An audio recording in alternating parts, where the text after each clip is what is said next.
اعظم سے خطاب کیا ہے، لیکن ہزاروں اسٹیجوں پہ کھڑے ہو کر غوث اعظم کی شان بولنا ایک جملہ معشوق ربانی کے آستانے میں بولنے کے برابر نہیں ہو سکتا، کیونکہ یہ میرا ایمان ہے کہ بظاہر یہ صورت معشوق ربانی ہے، یہ میری عقیدت ہے کہ بظاہر نام اور صورت جمال الدین جمال البحر معشوق ربانی کی ہے، لیکن حقیقت میں معشوق ربانی کی صورت میں سرزمین ورنگل پر خود سرکار غوث اعظم جلوہ گر ہو چکے ہیں، خود غوث اعظم جلوہ فرما ہے معشوق ربانی کی صورت میں۔ اور سرزمین ورنگل جس سے ہمارے بزرگوں کا قدیم تعلق رہا ہے، ہم نے اپنے بزرگوں سے سنا ہے، میں نے اپنے والد بزرگوار سے سنا کہ سرزمین ورنگل وہ سرزمین ہے جس کو اسلام کسی ٹھیکیدار کے دروازے سے نہیں ملا، ورنگل کو اسلام ملا ہے معشوق ربانی کی چوکھٹ سے ملا، افضل میاں والی کے آستانے سے ملا۔ حضرات گرامی، اہل سنت جو ہے نا، یہ بے وفا نہیں ہوتے اور احسان فراموش بھی نہیں ہوتے۔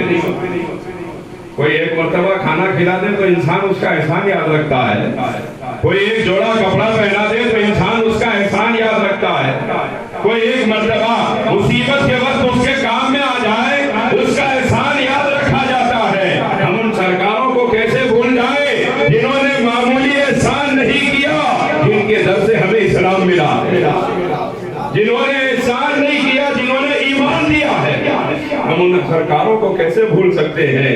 ابھی مولانا نے بیان میں کہا ایک طبقہ ہے جو کہتا ہے ہمارے پاس قرآن ہے، حدیث ہے، وہ طبقہ کہتا ہے ہمارے پاس سیرت رسول ہے، ہمیں کسی اور کی ضرورت نہیں۔ میں پوچھنا چاہتا ہوں تمہارے پاس قرآن اور حدیث آیا کہاں سے؟ کس کے ذریعے سے آیا ہے؟ کس کے ہاتھوں سے آیا ہے؟ کس کی نظر سے آیا ہے؟ کس کے سینے سے آیا ہے؟ کس کے دربار سے آیا ہے؟ ارے تم وسیلے سے ہٹنے کی بات کرتے ہو، ان کا وسیلہ ہٹا دیا جائے، نہ تم تک قرآن پہنچتا نظر آئے گا نہ حدیث پہنچتی نظر آئے گا۔ تم تک قرآن و حدیث پہنچا ہے تو ان بزرگوں کے آستانوں سے پہنچا ہے، اور الحمدللہ اللہ کا احسان ہے کہ اللہ نے ہمیں غلامان غوث و خواجہ بنا کے پیدا فرمایا ہے۔ یہ غلامی معمولی غلامی نہیں ہے، آپ غور کیجئے، اللہ تعالیٰ نے ہمیں مسلک اہل سنت والجماعت میں پیدا فرمایا ہے، اور اہل سنت وہ مسلک ہے جو 100 سال 150 سال پہلے نہیں بنا، 100-150 سال پہلے بننے والے مسلک کا نام اہل سنت والجماعت نہیں ہے، ہمارے عقائد کی جڑیں 1400 برس سے مضبوط ہے الحمدللہ۔ ہمارا مسلک 100-150 سال پہلے نہیں بنا، ہم نے انگریزوں کی میز سے مسلک نہیں لیا، ہم نے غوث اعظم کی چوکھٹ سے مسلک لیا ہے، غریب نواز کے آستانے سے مسلک لیا ہے۔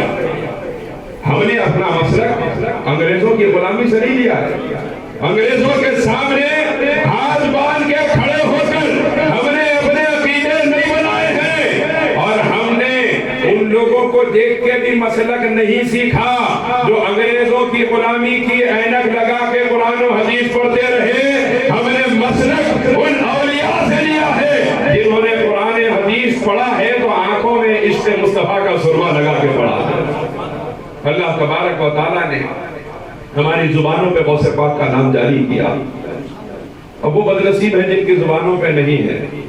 میں آپ کے سامنے عرض کرنا چاہتا ہوں کس کس کی زبان پہ کیوں آتا ہے، اور کسی کی زبان پہ نہیں آتا تو کیوں نہیں آتا ہے غوث اعظم کا۔ تمام اولیاء کے نام کی بات نہیں کر رہا ہوں، صرف غوث اعظم کی بات کر رہا ہوں، صرف بڑے پیر کی بات کر رہا ہوں، صرف شہباز لامکانی کی بات کر رہا ہوں، صرف غوث سمدانی کی بات کر رہا ہوں، صرف وارث علوم ظاہر و باطن احمد مختار تاجدار بغداد سرکار غوث اعظم کی بات کر رہا ہوں، محقق الافراح شیخ عبدالحق محدث دہلوی رحمۃ اللہ، صاحب تصانیف کثیرہ، جس میں سب سے پہلے بر صغیر میں ترجمہ کیا قرآن کا اردو میں، حضرت شیخ عبدالحق محدث دہلوی، جن کا احسان ہر طبقے پر ہے، جتنے طبقات ہیں اسلام میں اپنے آپ کو مسلمان کہنے والے سب کہتے ہیں ہمارے امام ہے۔ شیخ عبدالحق محدث دہلوی رحمت اللہ علیہ نے لکھا کہ سرکار غوث اعظم کا نام کسی کی زبان پہ آتا ہے اور کسی کی زبان پہ نہیں آتا۔ آتا ہے تو کیوں آتا ہے، نہیں آتا تو کیوں نہیں آتا۔ اس کے بعد شیخ عبدالحق محدث دہلوی فرماتے ہیں غوث اعظم کے اختیار کا یہ عالم ہے کہ بڑے پیر خود ارشاد فرماتے ہیں جب تک میں نہ چاہوں میرا نام بھی کسی کی زبان پہ نہیں آ سکتا۔ جب تک میں نہ چاہوں میرا نام بھی کسی کی زبان پہ نہیں آ سکتا۔ یہاں بیٹھ کے میں نے غوث کا نام لیا، آپ کی زبانوں پہ غوث کا نام آیا، یہ ہماری مرضی سے نہیں آیا۔ غوث اعظم نے چاہا کہ ورنگر کی سرزمین پر میرے غلاموں کی زبانوں پر میرے شہزادے کے آستانے میں میرا نام جاری ہو جائے، ہماری زبانوں پہ غوث اعظم کا نام جاری ہو گیا۔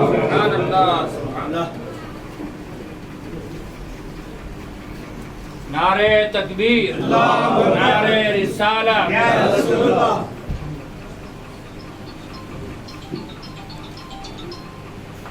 درود شریف پڑھیے، اللہم صلی علی سیدنا مولانا محمد وعلی آلہ وصحبہ اجمعین۔ الحمدللہ ایک اور شہزادے کی آمد ہو رہی ہے۔ میں بہت ہی پرمسرت یہ موقع ہے کہ جد کریم کی ولادت کا جشن ان شہزادوں کی موجودگی میں ہو رہا ہے۔ اللہ تبارک و تعالیٰ ان کی عمروں میں درازی عطا فرمائے، اللہ تعالیٰ اس خانوادے کو سلامت رکھے، اپنے کرم سے ان کی نسلوں سے ان کے اجداد کے فیضان کو جاری فرمائے۔ حضرات گرامی، میں عرض کر رہا تھا غوث اعظم فرماتے ہیں جب تک میں نہ چاہوں میرا نام بھی کسی کی زبان پر نہیں آ سکتا۔ اب آپ غور فرمائیں، غوث اعظم کی محفل یہاں ہو رہی ہے، یہ تو بات نام آنے نہ آنے کی تھی، اب غوث اعظم کی محفل ہو رہی ہے، تو غوث اعظم کی محفل یہاں کیوں ہو رہی ہے؟ اور کیا غوث اعظم کی محفل صرف میں اور آپ کر رہے ہیں، یا صرف یہ شہزادگان کر رہے ہیں، یا صرف دنیا ہی میں غوث اعظم کی محفل ہو رہی ہے، یا غوث اعظم کا نام لیا جا رہا ہے؟ حضرت امام شاہ ولی اللہ محدث دہلوی رحمت اللہ علیہ، شاہ ولی اللہ محدث دہلوی آپ لوگوں کی اکثریت نے نام سنا ہوگا۔ آپ کسی بھی طبقے کے پاس جا کے کہیں، کیونکہ حدیث کی سند شاہ ولی اللہ کے نام کے بغیر دنیا کے کسی بھی مدرسے میں، بالخصوص بر صغیر کے کسی بھی مدرسے میں، کسی بھی جماعت کا ہو، کسی بھی مدرسے میں حدیث کی سند شاہ ولی اللہ کے نام کے بغیر مکمل نہیں ہو سکتی۔ وہ شاہ ولی اللہ محدث دہلوی رحمت اللہ علیہ اپنی کتاب میں تحریر فرما رہے ہیں۔ کیا تحریر فرما رہے ہیں کہ انہوں نے ارشاد نقل کیا حضرت خواجہ مرزا مظہر جانے جانا رحمت اللہ علیہ کا۔ مرزا مظہر جانے جانا کون ہے؟ سلسلہ نقشبندیہ کے اکابر اماموں میں آپ کا شمار کیا جاتا ہے۔ ہمارے حیدرآباد میں محدث دکن عبداللہ شاہ صاحب قبلہ نقشبندی رحمت اللہ علیہ وغیرہ کو سلسلہ جو پہنچا ہے، خواجہ مرزا مظہر جانے جانا نقشبندی سے آیا ہے۔ مرزا مظہر جانے جانا رحمت اللہ علیہ کا ایک خواب شاہ ولی اللہ محدث دہلوی رحمت اللہ علیہ نقل فرما رہے ہیں کہ مرزا مظہر جانے جانا رحمت اللہ علیہ نے خواب دیکھا۔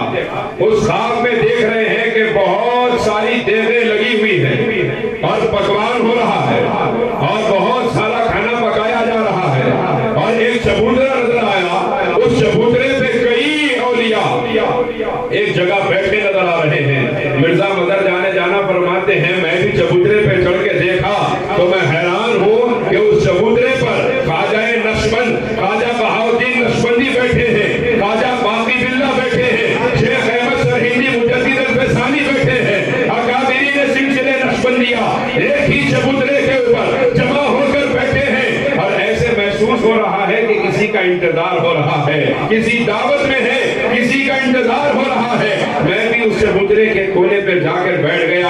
ابھی میں سوچ ہی رہا تھا کہ اچانک ایک دروازہ ظاہر ہوا، اور اس دروازے کے سامنے تمام اولیاء اٹھ کے کھڑے ہو گئے، اور جا کے وہ تمام اولیاء کرام اس دروازے کے سامنے ادب کے ساتھ کھڑے ہو گئے۔ جب تمام اولیاء کی روحیں ہاتھ باندھ کے کھڑی ہیں، مرزا مظہر جانے جانا رحمت اللہ علیہ ارشاد فرماتے ہیں کہ جب دروازہ کھلا میں نے دیکھا اندر سے دو بزرگان دین تشریف لائے۔ ان دو بزرگوں کو میں نے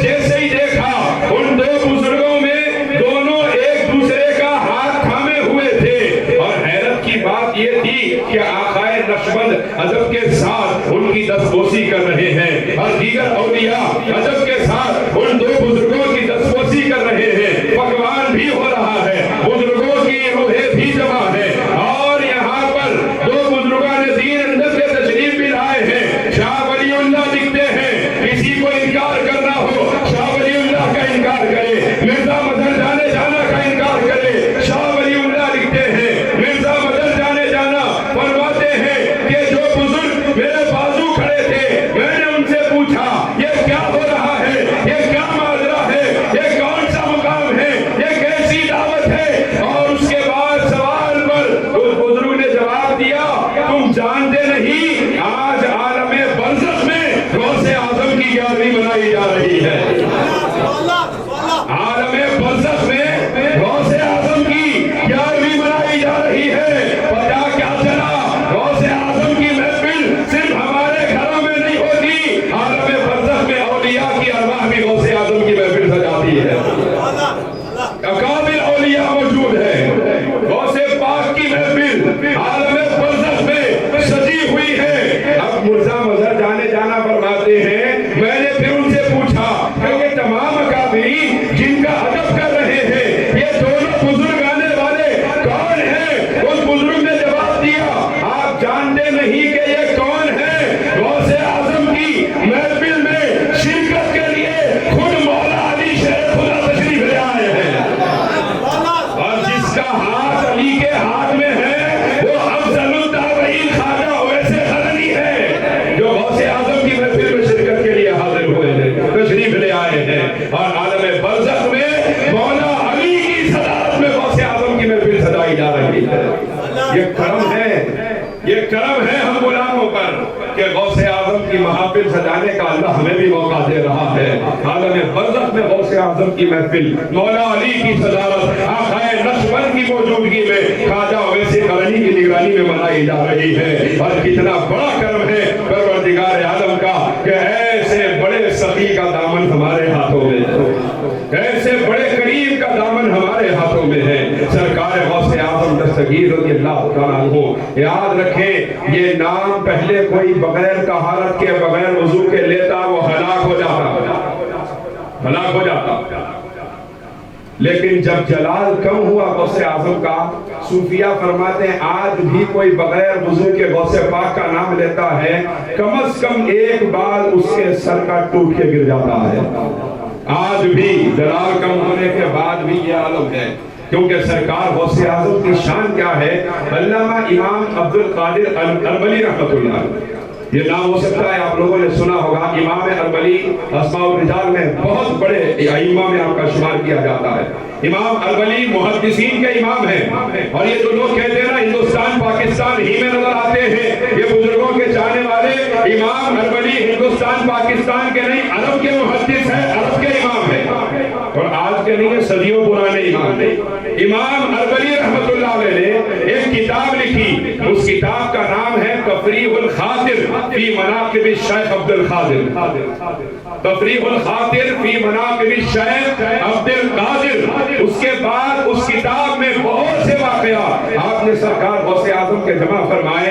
ایک واقعہ اس کے اندر یہ لکھا کہ عالم ارواح میں سرکار غوث اعظم کی روح پاک شب معراج میں تاجدار کائنات کے دیدار کے لیے بے چین ہو رہی تھی، اور اس عبارت کو لطائف اللطیفہ کے حوالے سے علامہ اربلی نے تفریح الخاطر میں نقل فرمایا ہے۔ کتابوں کے نام اس لیے کہہ رہا ہوں کہ اگر کسی کو تحقیق کا شوق ہے وہ جا کے اپنا شوق پورا کرے، ہم جھوٹ نہیں بکا کرتے، ہمیں الحمدللہ ضرورت نہیں ہے جھوٹ کا سہارا لینے کی۔ ارے غوث اعظم تو ایسے سرکار ہیں، ہم تو بتا رہے ہیں ایسی شان والی ذات ہے کہ نہ بتائی جائے تب بھی ان کی شان چھپائی نہیں جا سکتی۔ اب آپ دیکھیں سرکار غوث اعظم دستگیر کے حوالے سے جب سرکار غوث پاک نے بارگاہ الہی میں رجوع ہو کے عرض کیا اور بے چینی کی کیفیت میں حضور کا دیدار کرنا چاہا، امام اربلی لکھتے ہیں کہ سرکار غوث اعظم کی آنکھوں کے سامنے آمنہ کے لال کا رخ زیبا آیا۔ جب سرکار کا رخ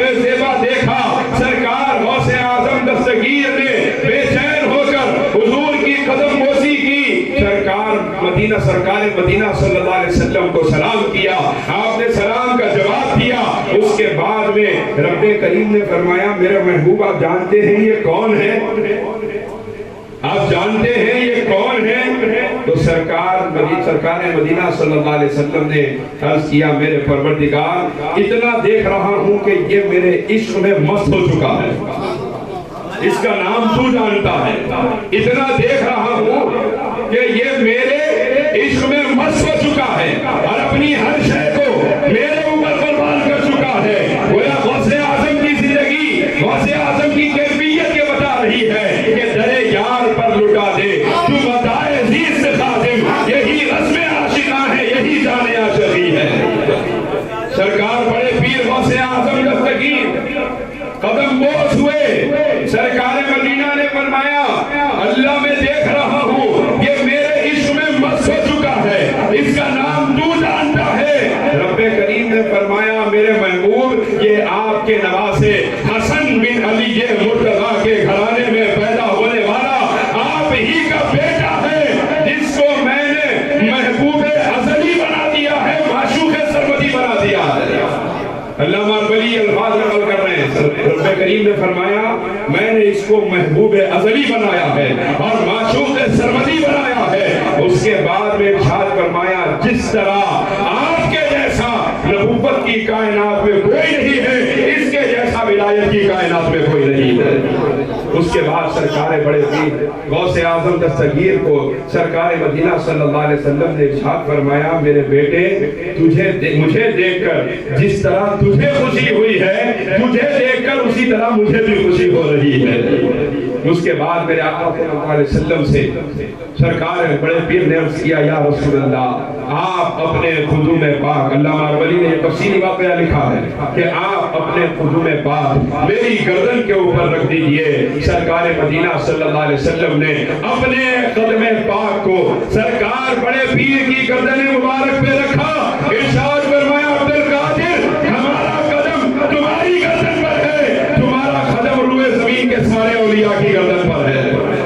علامہ اربلی فرماتے ہیں جس طرح اللہ کی نشانی یعنی مہر نبوت حضور کے شان اقدس پہ ظاہر ہمیشہ ہوتی تھی، سرکار کی نشانی یعنی سرکار کے قدم پاک کے نشان ہمیشہ غوث اعظم کے کاندھوں پر ظاہر ہوا کرتے تھے۔ حضرات گرامی سرکار بڑے کیونکہ اپنے زمانے میں کامل و اکمل جانشین مصطفیٰ بن کے تشریف لائے۔ سرکار بڑے پیر اپنے زمانے میں جانشین رسول، وارث علوم حیدر کرار، فخر خاندان حسنی و حسینی، مہر اشفاق حیدری بن کے تشریف لائے ہیں۔ اب سرکار غوث اعظم کون ہے؟ غوث اعظم کربلا میں مانگے جانے والی دعا کا بدلہ ہے۔ غوث اعظم کربلا میں مانگے جانے والی دعا کا بدلہ ہے، اور یہ شان فقط حیدر کرار کے گھر کی ہے، یہ شان فقط علی مرتضیٰ کے گھر کی ہے کہ اس گھر کا ہر بچہ جہاں جاتا ہے وہی کائنات کا امام ہو جاتا ہے۔ نکلے غوث اعظم کائنات کے اولیاء کے سردار ہو گئے۔ ہندوستان غریب نواز تشریف لائے، حکومت نہ بدلی ہے نہ قیامت کی صبح تک غریب نواز کی بدلے گی۔ دکن میں بندہ نواز آئے، دکن کے بادشاہ ہو گئے، ورنگل میں معشوق ربانی آئے، یہاں پہ حکومت فرمائی ہے۔ افضل بیابانی آئے، انہوں نے اپنی حکومت فرمائی ہے۔ بتانے کا مقصد یہ ہے کہ علی کا گھر بھی وہ گھر ہے کہ اس گھر کا ہر ایک بچہ، بلکہ شاعر نے کہا علی کا گھر بھی وہ گھر ہے، میں کہتا ہوں علی کا گھر ہی وہ گھر ہے کہ اس گھر کا ہر ایک بچہ جہاں پیدا ہوا شیر خدا معلوم ہوتا ہے، جہاں پیدا ہوا شیر خدا معلوم ہوتا ہے۔ حضرات روایتوں میں موجود ہے کہ کربلا کے میدان میں جب سرکار امام عالی مقام کے ساتھ بالکل چند لوگ خانوادے کے باقی رہ گئے تو چند لوگوں میں شہزادہ امام قاسم جو مولا امام حسن کے صاحبزادے ہیں وہ آئے اور آ کے اپنے چچا جان سرکار امام عالی مقام سے عرض کیا کہ چچا جان مجھے اجازت دیجیے، اب میں میدان میں جانا چاہتا ہوں اور میں آپ کے اوپر نانا جان کے دین کے اوپر قربان ہو جانا چاہتا ہوں۔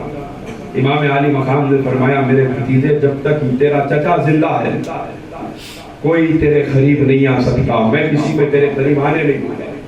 چچا اور بھتیجے کا ایک دوسرے سے اصرار ہو رہا ہے، یہاں تک کہ امام قاسم نے اتنا اصرار کیا کہ مولا حسین جلال میں آ گئے، فرمایا تمہیں لڑنے نہیں جانا، تم جاؤ اور اپنے خیمے میں آرام سے بیٹھو، ابھی میں زندہ ہوں، کوئی تلوار تمہارے قریب نہیں آ سکتی۔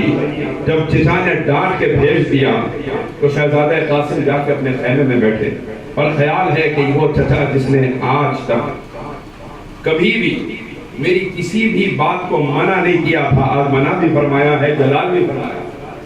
شہزادہ قاسم کا بہت دل ٹوٹا، وہ خیمے میں بیٹھے تھے کہ اچانک ان کو یاد آیا کہ سرکار امام عالی مقام سیدنا امام حسن علیہ السلام نے اپنے وصال کے وقت اپنے شہزادے کو بلا کر ایک چٹھی دی تھی تعویذ بنا کر، فرمایا تھا اس کو اپنے ہاتھ کے اوپر باندھ لینا، اور جب محسوس ہو کہ تمہارا دل اس سے پہلے کبھی ایسے نہ ٹوٹا ہو، اس وقت اس کو کھول کے پڑھنا، اس میں جو لکھا ہوگا اس پر عمل کرنا۔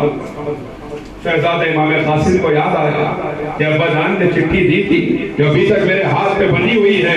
شہزادہ قاسم نے جب چٹھی کو کھولا وہ خود حیران ہے، امام عالی مقام نے اپنے انتقال کے وصال کے وقت لکھا، اس میں لکھا ہے میرے بیٹے قاسم، میں جانتا ہوں کہ آج تو کربلا کے میدان میں کھڑا ہے اور میرا بھائی حسین تنہا ہو گیا، میرے نانا کی امت میرے بھائی کے خون کی پیاسی ہو گئی، خاندان آل رسول کا آج کوئی مددگار نہ رہا، نبی پاک کا گھرانہ آج بے یار و مددگار تنے تنہا اپنی خواتین کے ساتھ کربل کی اس سخت سرزمین پر پڑا ہوا ہے، کوئی پرسان حال نہیں۔ میں تجھے وصیت کرتا ہوں میرے بیٹے، تجھے تیرے دادا حیدر کرار کی حرمت کا واسطہ، تجھے تیری دادی سیدہ فاطمہ زہرا کا واسطہ، میں تجھے وصیت کرتا ہوں کہ جب تک تیرے خون کا آخری قطرہ باقی رہے حسین کے قریب کوئی دشمن نہ آنے پائے، اپنی جان کو چچا کی جان پہ قربان کر دینا۔ جب شہزادہ قاسم نے دیکھا یہ چٹھی اپنے ہاتھ پہ لی، امام عالی مقام کے خیمہ اقدس میں داخل ہوئے اور عرض کیا چچا جان اب تیار کر دیجئے، میں تو بابا جان سے اجازت لے کر آیا ہوں، اب تیار کر دیجئے۔ بابا جان نے اجازت دے دی ہے۔ امام عالی مقام نے فرمایا اجازت کیسی؟ جب چٹھی کو دیکھا امام عالی مقام کی آنکھوں سے آنسو جاری ہو گئے کہ میرے بھائی نے زندگی میں میرے والد کے بعد مجھے کبھی والد کی کمی کا احساس نہیں ہونے دیا، اور جب دنیا سے چلے گئے تو اپنی اولاد کو میری محبت میں قربان ہونے کا درس دے کر جا رہے ہیں۔ امام بھی روئے، شہزادہ قاسم بھی روئے، دونوں چچا بھتیجے بہت دیر تک ایک دوسرے کو سنبھالتے رہے۔ اس کے بعد امام عالی مقام نے اپنے ہاتھوں سے امام قاسم کو تیار کیا، اس کے بعد میں امام عالی مقام نے اپنے دونوں ہاتھ آسمان کی طرف اٹھائے، عرض کیا میرے اللہ، میرے بھائی حسن نے اپنی اولاد کو میری محبت میں قربان ہو جانے کی تلقین کی ہے، میری محبت میں اپنے بچوں کو قربان کیا ہے، میرے مالک میں تجھ سے دعا کرتا ہوں کہ میرے بھائی کی اولاد کو قیامت کی صبح تک باقی رکھنا، میرے بھائی کا خاندان قیامت کی صبح تک باقی رہے، اور اس خاندان میں ایک ایسا بچہ پیدا ہو جو دنیا کے ولیوں کا سردار بنا دیا جائے۔ یہی وجہ تھی کہ سرکار غوث اعظم کبھی منبر پہ بیٹھتے تو فجر کی کیفیت میں فرماتے لوگوں تم کیا جانتے ہو، میں کربلا میں مانگی گئی دعا کا بدلہ بن کر پیدا ہوا ہوں۔ یہ ہے سرکار بڑے پیر غوث اعظم دستگیر، جس کو امام حسین نے مانگا تھا رب کریم سے۔ یہ ہے غوث اعظم جو کربلا کے میدان میں آل رسول کی دی ہوئی قربانیوں کا بدلہ بن کر روئے زمین پر تشریف لائے ہیں، اور یہ خصوصیت ہے۔ آج لوگ سمجھتے ہیں سادات کا ادب نہیں ہو رہا تو لوگ ہمارے اپنے بھائی بھی بات کہتے ہیں سادات کا ادب فلاں لوگ نہیں کر رہے، فلاں لوگ نہیں کر رہے۔ میں کہتا ہوں کم از کم سلام تو کر ہی رہے۔ ایک دور کو اس خاندان میں وہ بھی گزرا ہے کہ پورے کے پورے 12 امام اہل بیت کے ایک بھی ان میں سے بیماری کی وجہ سے دنیا سے نہیں گیا، سب کو اسی امت نے شہید کیا۔ یہ بڑا تلخ حقیقت ہے، بڑی تلخ حقیقت ہے، اس کا کوئی انکار نہیں کر سکتا کہ جس نے بچایا خلق کو دوزخ کی آگ سے، افسوس اس کی آگ کے خیمے بھی جل گئے۔ اور آج ہمارے بھائی کہتے ہیں سادات کا ادب نہیں ہوا، میں کہتا ہوں جو ہے اس کو قبول کر لیجئے، پہلے تو گردنیں کاٹی گئی ہے، پہلے تو ہمارا خون بہایا گیا ہے، اور جو یہ سمجھ رہا ہے کہ سیدوں کا ادب اس کے نہ کرنے کی وجہ سے سیدوں کی شان کم ہو جاتی ہے، میں وہ کان کھول کر سن لے، سادات کا ادب ان کے عمل کی وجہ سے نہیں ہے، سادات کا ادب ان کے نسب کی وجہ سے ہے، ان کی نسبت کی وجہ سے ہے۔ عمل دیکھ کے نہیں یہ فلاں عمل میں نہیں ہے، فلاں عمل میں نہیں ہے، فتوے بازی کرنے والا سن لے، سادات کا ادب عمل کی وجہ سے نہیں نسب کی وجہ سے ہوتا ہے۔ میں نے دیکھا حالیہ دنوں میں ایسے بھی بیانات سامنے سے گزرے، ہاں سید ہے تو ہوں گے، ان کو اوپر بٹھانے کی کیا ضرورت ہے، سید ہے تو ہوں گے، ان کو الگ رتبہ دینے کی کیا ضرورت ہے۔ ارے میں کہنا چاہتا ہوں سادات کو تو کون اوپر بٹھائے کہ نہ بٹھائے، سادات ان شہزادوں کی اولاد ہے جن کو مصطفیٰ نے اپنے کندھوں پہ سوار فرما دیا ہے۔ اس خاندان کو کسی اور کی عزت کی بھیک کی ضرورت نہیں ہے، اور تمہاری پڑی ہوئی 1,00,000 کتابیں ایک طرف ہے، مصطفیٰ کے خون کا ایک خطرہ ایک طرف ہے جو سیدوں کی رگوں میں دوڑ رہا ہے، کوئی اس کے برابر نہیں ہو سکتا۔ اور غوث اعظم خاندان حسنی و حسینی کی شان ہے، ان بادشاہوں نے جنہوں نے ظلم پہ ظلم کیے ہیں اہل بیت پر، ان سب کا جواب بن کے سرکار غوث اعظم تشریف لائے۔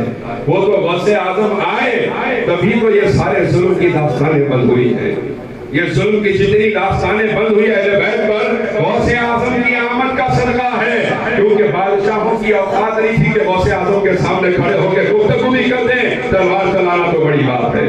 غوث پاک فرماتے ہیں ہاذا وجود جدی لا وجود عبد القادر، لوگوں کیا سمجھتے ہو یہ میرے نانا محمد رسول اللہ کا وجود ہے، بظاہر عبد القادر نظر آ رہا ہے۔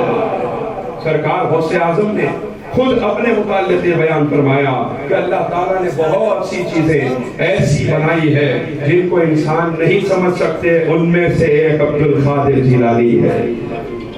عام انسان نہیں سمجھ سکتا، یہ تو عارفین کے بھی بس کی بات نہیں ہے۔ افتاب و ابدال جس کے مقام کو سمجھ نہ سکے، عاشق نے کہا تھا صبر کے جوش میں جو ہے وہ تجھے کیا سمجھے، خضر کے ہوش سے پوچھے کوئی رتبہ تیرا۔ غوث اعظم کی شان یہ ہے کہ جب بڑے پیر غوث اعظم دستگیر آج بھی غوث پاک کی بارگاہ میں الحمدللہ جب ہم حاضر ہوئے، ہم نے دیکھا کہ ایک مینار بنا ہوا ہے، وہ مینار کیا ہے، وہاں روزانہ حضرت خضر علیہ السلام کی بیٹھک ہوا کرتی ہے۔ آج بھی جناب خضر کی بیٹھک غوث اعظم کے آستانے میں ہے، وہ خضر جس کی صحبت میں رہنے کا اللہ نے حضرت موسیٰ کو حکم فرمایا تھا، وہ حضرت خضر کی بیٹھک روزانہ غوث اعظم کے آستانے میں ہو رہی ہے۔ اور ان کی ڈیوٹی کیا تھی، قلائد الجواہر شریف میں ہے، ان کی ڈیوٹی یہ تھی کہ جب کبھی غوث پاک کا آواز شروع ہوتا، حضرت خضر اٹھتے، پوری دنیا کی سیر کرتے، اور دنیا کے جس خطے میں جہاں بھی کوئی اللہ کا ولی ذکر میں عبادت میں موجود ہوتا، اس سے کہتے رجوع ہو جاؤ، عبد القادر نے اپنا بیان شروع کر دیا ہے، سننے کے لیے تیار ہو جاؤ۔ یہ ہے غوث اعظم کی شان، یہ ہے بڑے پیر دستگیر کی شان۔ آپ غور فرمائیے جناب خضر جس کی اشاعت کا کام کر رہے ہیں، اور آج کے جیسی تقاریر نہیں ہے نا، آج تقریر کرے، 4 نعرے مارے، قصہ ختم، سب اپنے اپنے گھروں کو چلے گئے، جہاں کہاں ہو گیا معاملہ۔ غوث پاک خطاب فرماتے تو خطاب کے بعد لوگوں کے جنازے اٹھا کرتے تھے، لوگوں کے اوپر یہ کیفیت طاری ہو جاتی کہ لوگوں کے جنازے اٹھا کرتے جب غوث پاک خطاب فرماتے۔ قلائد الجواہر شریف میں جب سرکار غوث اعظم ایک مرتبہ خطاب فرما رہے ہیں، اور دوران خطاب تاجدار کائنات صلی اللہ علیہ وسلم تشریف لے آیا عالم شہادت، سرکار بڑے پیر باز روک کے کھڑے ہو گئے، اور حضور تنہا نہیں آئے، حضور کے ساتھ حضرت موسیٰ علیہ السلام بھی آئے۔ اس کے بعد میں حضرت موسیٰ سے سرکار نے فرمایا، اے موسیٰ کیا آپ نے نہیں کہا تھا کہ یا رسول اللہ آپ نے یوں کہا کہ میری امت کے علماء بنی اسرائیل کے پیغمبروں کے مماثل ہیں، کیا آپ نے یہ نہیں کہا تھا؟ آپ نے میرے بیٹے عبد القادر کو دیکھا، قلائد الجواہر میں ہے کہ علیہ السلام نے عرض کیا یا رسول اللہ میں نے عبد القادر کو دیکھا اور سمجھ گیا کہ نبیوں میں کوئی آپ کے جیسا نہیں ہے اور ولیوں میں کوئی عبد القادر کے جیسا نہیں ہے. بچپن ولادت جس کی امت کے ایمان کا فیصلہ کرتی ہے وہ غوث اعظم ہے. جس کی ولادت امت کے ایمان کا فیصلہ کر رہی ہے. ولادت ہوئی دوسرے دن سے روزہ ہے, سب جانتے ہیں. اسی سال عید کے شام میں مسئلہ ہو گیا. غوث پاک کی ولادت 29 شعبان کو ہوئی. دوسرے دن سے رمضان کا آغاز ہوا. سحری سے لے کر افطار تک غوث پاک دودھ نہیں پیا کرتے تھے. اب جب اسی سال عید کے چاند میں اختلاف ہوا کہ آخر روزہ ہوگا کہ عید ہوگی, کیونکہ ابر بہت زیادہ ظاہر ہو رہا ہے, تو مفتیوں نے اس زمانے کے علماء نے یہ اعلان کیا کہ کل صبح سازش کے بعد ابو صالح کے گھر پہ جا کر دیکھو, اگر ابو صالح کے بیٹے عبد القادر نے کل دودھ پیا تو عید ہوگی, نہیں پیا تو روزہ رکھا جائے گا. جس عمر میں انسان کو اپنے وجود کا احساس نہیں ہوتا, غوث اعظم کائنات کے ایمان کے فیصلے فرما رہے ہیں. یہ پیدا ہی ہوئے اس شان کے ساتھ ہیں کہ یہ والدہ کے بدن میں منتقل ہوئے. حضرت شیخ ابو صالح فرماتے تاجدار مدینہ صلی اللہ علیہ وسلم نبیوں کی جماعت کے ساتھ میرے خواب میں تشریف لائے. ارشاد فرمایا ابو صالح مبارک ہو, تیرا آنگن اولیاء کے سردار سے روشن ہونے والا ہے, جس کی وجہ سے کائنات کا ایوان ولایت جگمگائے گا. وہ عبد القادر تیرے آنگن میں پیدا ہونے والا ہے. سرکار بڑے پیر, کم عمری کا زمانہ ہے. اسی کم عمری کے زمانے میں آپ کے نانا جان حضرت ابو عبداللہ الصومعی رحمۃ اللہ علیہ کے سامنے ایک عورت اپنا مردہ بچہ لے کر آئی اور کہنے لگی کہ حضرت دعا فرما دیجیے. یعنی ایسے اولیاء ہوتے تھے کہ ان کی دعاؤں سے مردے بھی زندہ ہو جایا کرتے تھے, اور ہر زمانے میں ہوتے ہیں. ایسا نہیں ہے کہ وہ زمانے میں تھے یہ زمانے میں نہیں ہے. کیوں؟ میں نے قرآن پاک کی جو آیت مبارکہ پڑھنے کا شرف حاصل کیا, اس میں اللہ فرماتا ہے یا ایھا الذین آمنوا اتقوا اللہ وکونوا مع الصادقین. اے ایمان والو اللہ سے ڈرو اور سچوں کے ساتھ ہو جاؤ, صادقین کے ساتھ ہو جاؤ. اس سے یہ پتا چلا کہ ایمان والے جب تک ہوں گے جب تک صادقین بھی پیدا ہوتے رہیں گے, کیونکہ اگر صادق